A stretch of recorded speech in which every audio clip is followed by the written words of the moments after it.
Nahihirapan ako sa iyo ng kamo eh. Yan.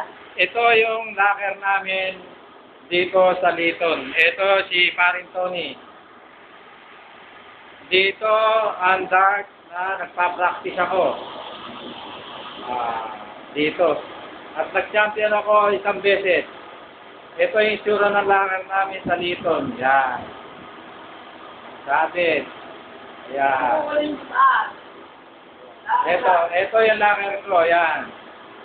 Yan. Marami ng sulat. Yan ang locker ko. Ito yung mga pagkain namin dito. Dito kami kumakain. Lahat. May magkakasama. At sa labas yung mga kasama ko. Nagtatrabaho pa.